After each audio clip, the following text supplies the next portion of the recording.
Bienvenue dans le MAG sur Sensation. 82% des salariés estiment que l'entreprise est responsable de leur bonheur, d'après un sondage IFOP. Mais dans certains cas, le travail peut aussi être une source de souffrance. Alors aujourd'hui, on va prendre le temps de se détendre avec notre invité, Arnold Migan. Bonjour. Bonjour. Vous êtes le fondateur de Hug The Human Growth. Et ensemble, nous allons parler du bien-être en entreprise. Mais avant cela, si vous le voulez bien, on va évoquer votre parcours personnel. Arnold, quel a été votre parcours professionnel ? Alors, très bien. Déjà, c'est Hug The Human Growth. Hug comme des câlins, en anglais. Moi, pour revenir au parcours professionnel, je suis ingénieur de formation. Donc, j'ai travaillé pendant quelques années dans le domaine des télécommunications, jusqu'en 2006, où j'ai décidé de faire un executive MBA pour m'ouvrir le champ sur d'autres métiers dans l'entreprise, ce que j'ai fait. Et donc, depuis, j'ai continué à travailler dans ce milieu-là, mais quittant la technique pour aller dans du marketing, de la finance, de la direction commerciale. Et il y a 2 ans, j'ai décidé, en fait, de créer une entreprise, Hug, pour travailler sur l'humain dans les entreprises. Alors, ce n'est pas arrivé au hasard. Donc, vous voulez que je vous raconte le... Oui, allez-y.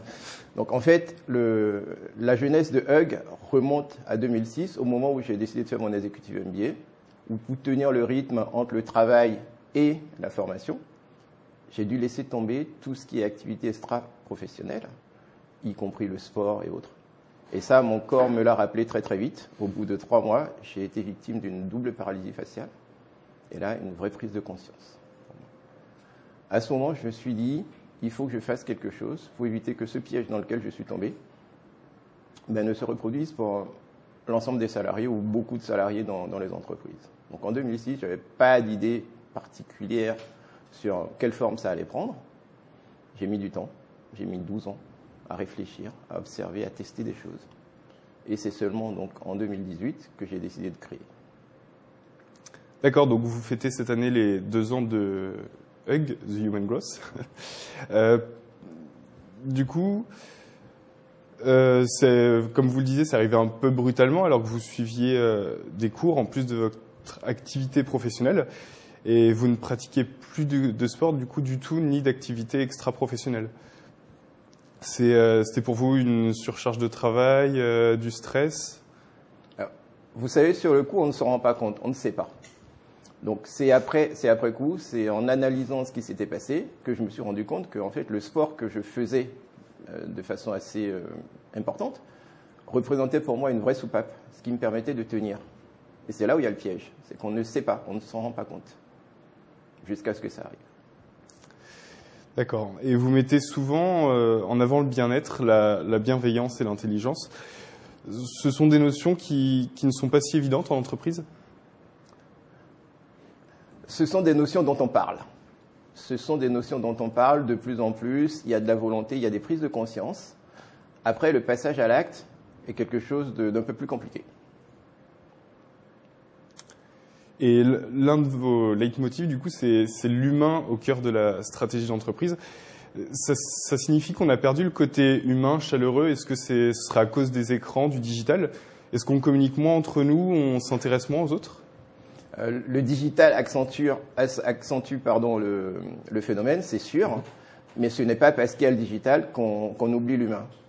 Aujourd'hui, et depuis même quelques années, ce qui se passe, c'est le temps. Donc on court après le temps, on court après la performance, on en oublie l'essentiel. Donc moi aujourd'hui, je vais vous raconter quelque chose. Dans les interventions que je fais en entreprise, j'en reviens des fois à parler du bonjour, merci, au revoir, qui sont quand même des choses de base. Et on se rend compte, en discutant avec les salariés en entreprise, qu'on en arrive à oublier ça. C'est vrai que ça devrait être évident. Et comment vous arrivez à faire comprendre à vos clients et partenaires que l'humain, du coup, et le bien-être des salariés sont essentiels à la réussite de l'entreprise ? Vous avez donné des chiffres au début. Oui, donc, qui 82%. Qui sont des chiffres issus des études IFOP. Et il y a plein d'autres études qui démontrent l'importance du bien-être des salariés et de la qualité de vie au travail pour la performance durable des entreprises. Donc ça, c'est pas Arnold Migan qui le dit, ce sont les chiffres, les études qui le disent. Et les chefs d'entreprise sont au courant. Mais leur vrai problème, c'est, une fois qu'on sait ça, comment on fait? Comment on fait pour être efficace, mettre en place des actions concrètes, des actions qui peuvent être durables, qui vont permettre effectivement d'avoir ce côté bien-être et qualité de vie au travail au service de la performance globale de l'entreprise. Pas forcément la performance financière, mais la performance globale, donc la performance de l'humain aussi. Et justement, c'est les activités que vous proposez pour le bien-être en entreprise, c'est d'abord pratiquer le sport? Alors, ce n'est pas que le sport. Moi, j'ai fait le pari, effectivement, d'aller sur ce que j'appelle le mouvement et la respiration. C'est vraiment le cœur des activités qu'on propose. Pourquoi pas forcément le sport? Parce que tout le monde n'est pas sportif dans l'entreprise et tout le monde ne se dit pas sportif dans l'entreprise. Donc quand vous rentrez dans l'entreprise en disant faites du sport, c'est bien, mais vous éliminez d'office un grand nombre de personnes. Ceux qui ne pratiquent pas. Alors que nous, notre approche, c'est de dire on va bouger, on va respirer. Ça, tout le monde sait le faire. On a même intégré dans nos offres de l'handisport pour adresser des personnes en situation de mobilité réduite. Donc c'est très très important pour nous d'aller sur cet axe-là pour embarquer 100% des salariés. Et en plus, moi j'ai pris encore le pari de dire on va travailler sur des formats qui sont des formats courts, donc des formats de 20 minutes, ce qui permet en fait de ne pas casser, enfin de ne pas perturber la journée, de ne pas rajouter des contraintes aux salariés en entreprise, mais de venir simplement se loger le temps d'une pause bien-être. Et justement, vous proposez aussi de se relaxer dans l'entreprise. Oui. Et il y a une autre technique qui est un peu plus floue pour moi, c'est de dynamiser son espace. Est-ce que vous pourriez nous expliquer en quoi ça consiste? Oui. Alors, quand on parle de qualité de vie au travail aujourd'hui, pour nous, il y a 3 volets essentiels. Il y a le volet santé et bien-être, il y a le volet espace de travail, là où je me trouve, et il y a aussi le volet savoir-être. Donc nous, on travaille sur ces 3 volets-là. Bien-être et santé, on en a parlé. L'espace de travail, vous me posez la question. Donc là, qu'est-ce qui se passe? C'est l'environnement dans lequel je travaille.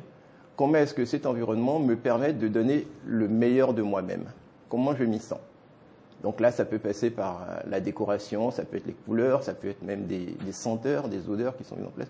Donc moi, aujourd'hui, je travaille avec des partenaires qui sont aujourd'hui Natarom Diffusion sur la partie senteur, mais aussi l'atelier Elodie Gallet, donc qui travaille sur l'aménagement intérieur, qui est mon partenaire sur cet axe-là. Et après, on a le 3e axe, qui est le savoir-être. Et le savoir-être, on a évoqué tout à l'heure, bonjour, merci, au revoir, mais ce qu'on fait, ce sont des ateliers qui vont aller de la confiance, le travail sur la confiance en soi, le travail sur la gestion du stress, et ensuite on adresse des problématiques des entreprises.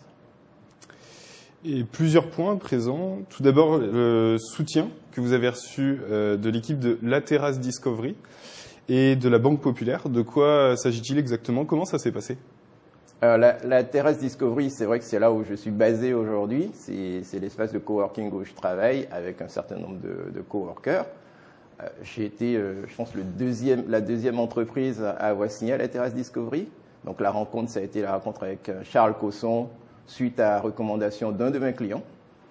Et on s'est rencontrés tout de suite, on a dit on va travailler ensemble. Pour moi, c'est important. Je suis du plateau de Saclay et je tenais à avoir un lieu au sein du plateau de Saclay. Et il se trouve que derrière la Terrasse Discovery, il y a la Banque Populaire, donc je pense que ce n'est plus à dire ou à redire, mais qui est une banque qui soutient les startups, qui soutient les entreprises. Donc d'emblée, pour moi, c'était logique de trouver ma place à cet endroit-là. Et d'ailleurs, vous voyez, j'ai cité tout à l'heure Natarom Diffusion, j'ai cité l'atelier Elodie Gallet, qui sont aussi des coworkers. Donc notre partenariat s'est créé dans cet espace-là, et c'est la force de la Terrasse Discovery, c'est de mettre ensemble des gens qui ont des compétences complémentaires pour qu'ensemble, on puisse développer des solutions efficaces pour les entreprises.